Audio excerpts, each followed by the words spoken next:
नमस्कार, स्वागत है आप सभी का एनएफ न्यूज पर। मैं हूं आपके साथ रोहित। 22 अप्रैल को जब पहलगाम आतंकी हमला हुआ तो प्रधानमंत्री नरेंद्र मोदी उस वक्त सऊदी अरब में थे और तत्काल प्रभाव से उन्होंने अपना दौरा सऊदी अरब का रद्द किया और वापस देश लौटे, क्योंकि देश को उनकी जरूरत थी। अब जब स्थितियां गंभीर हैं भारत और पाकिस्तान के बीच, तो ऐसे में 9 मई को विक्ट्री डे परेड में शामिल होने के लिए प्रधानमंत्री नरेंद्र मोदी को रूस जाना था। हालांकि पीएम मोदी ने अपने रूस का भी दौरा रद्द कर दिया है। चेतन, इस दौरे के रद्द होने के बाद तमाम सवाल हैं। क्या मायने हैं इस दौरे को रद्द किए जाने के? क्या कुछ भारत अभी लंबा खींचेगा स्ट्रेटजी को, इसलिए पीएम मोदी का यहां रहना जरूरी है, इसलिए दौरा रद्द हुआ है? देखिए, जिस तरीके से आपने पहले ही जिक्र किया कि वो अपना यूएई का दौरा एक दिन पहले ही माफ कीजिए, सऊदी अरब का जो दौरा है वो पहले ही एक दिन पहले खत्म करके वापस आ गए थे, तो ये एक बहुत बड़ा चीज थी। और उसके बाद जो उनके हाव भाव थे, ये तस्वीरें भी हम दिखा रहे हैं, ये तब की तस्वीर जब प्रधानमंत्री लैंड करते हैं दिल्ली में और वो सीधे एनएसजी जो कमांडोज हैं उनकी गेट का जो दरवाजा है वो खोलते हैं गाड़ी का, लेकिन वो वहां नहीं बैठते, मना कर देते हैं और सीधा एयरपोर्ट के जो रूम होता है वहां पर जाते हैं, पूरी जानकारियां जुटाते हैं कि आखिर कैसे ये आतंकी हमला हुआ, अब क्या क्या किया जा रहा है, वहां पर कैसे सैनिटाइज किया जा रहा है, तमाम जानकारियां जुटाते हैं। नहीं रुकते हैं, उसके बाद फिर सीसीएस की बैठक होती है, उसी दिन पहली बैठक सीसीएस की वो लेते हैं 11-12 बजे के करीब। ठीक है, ये एक्शन मोड की पहले की तस्वीर। अब प्रधानमंत्री ने रूस जाने का जो दौरा है वो रद्द कर दिया है। 9 मई को विक्ट्री डे परेड होती है, हर साल जो विक्ट्री डे परेड वहां पर होती है रूस की, तो उसलिए रूस ने भी जो जंग चल रही है यूक्रेन से 3-4 दिनों के लिए सीज फायर भी वहां पर कर रखा है, वहां पर जो जंग है वो रुकी हुई है उतने टाइम के लिए। ठीक है, वो जो विक्ट्री डे परेड है वो रूस के लिए बेहद महत्वपूर्ण है, लेकिन प्रधानमंत्री नरेंद्र मोदी ने क्या दिखाया कि इस वक्त भारत को मेरी जरूरत है।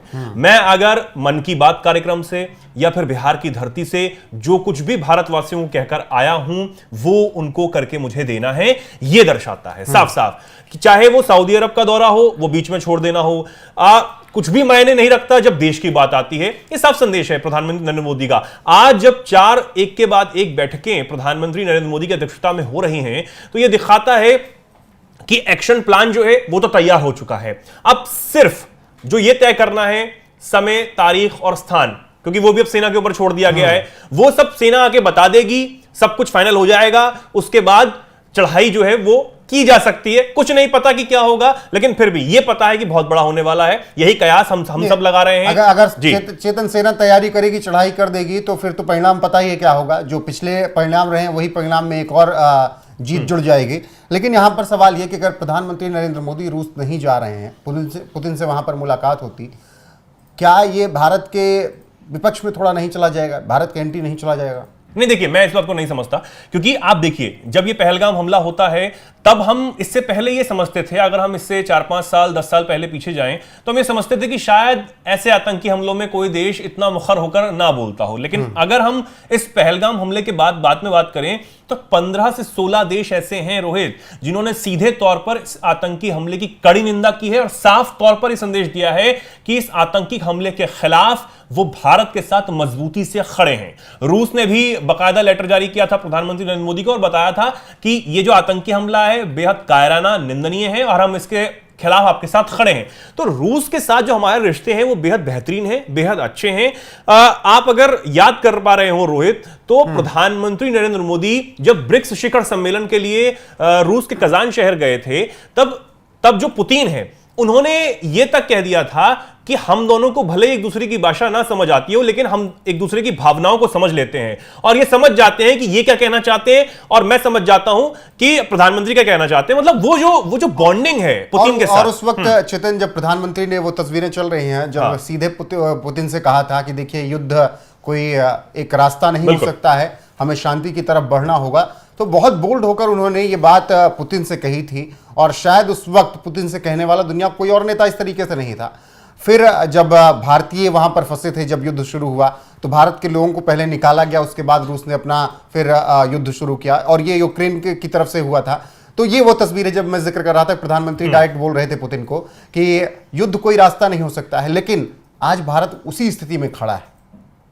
नहीं, भारत उस स्थिति में तो खड़ा है, लेकिन हम सब जानते हैं कि भारत बहुत शांति तरीके से काम लेगा, शांतिपूर्ण तरीके से काम लेगा।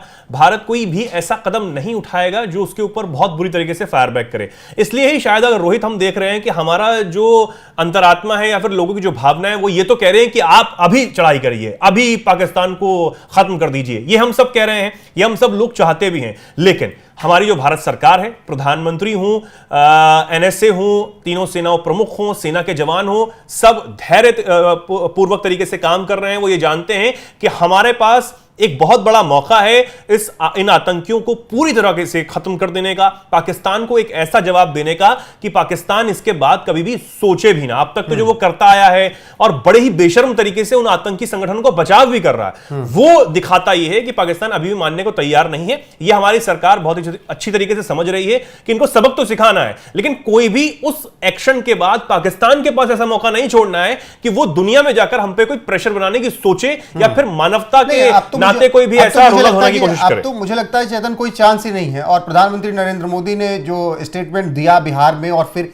इंग्लिश में जब उन्होंने उसे बोला, जब ट्रांसलेट करके उन्होंने, तो उन्होंने दुनिया को संदेश दे दिया कि देखिए हम हर देश को बताने नहीं आएंगे कि हम क्यों पाकिस्तान के खिलाफ ऐसा एक्शन ले रहे हैं। और बाकी दुनिया में इस वक्त युद्ध चल रहे हैं, रूस यूक्रेन का युद्ध चल रहा है, तो वो भी एक आधार हो कि भाई वहां भी तो युद्ध चल रहा है, वो भी तो लड़ रहे हैं। तो भारत मुझे लगता है इस स्थिति में है कि 26 लोगों की जान गई है, दुनिया को सफाई भारत नहीं देगा, बताने नहीं जाएगा। मुझे लग रहा है इस स्थिति में तो भारत है ना। नहीं, भारत इस स्थिति में है, लेकिन पाकिस्तान इस स्थिति में नहीं है। तभी पाकिस्तान की तरफ से अब ये बयान आ रहे हैं कि कभी भी हमला हो सकता है, हमारा क्या होगा भैया तुम देख लेना। तो रातों रात यूएन तक रो रहे हैं, भाई बचा लीजिए।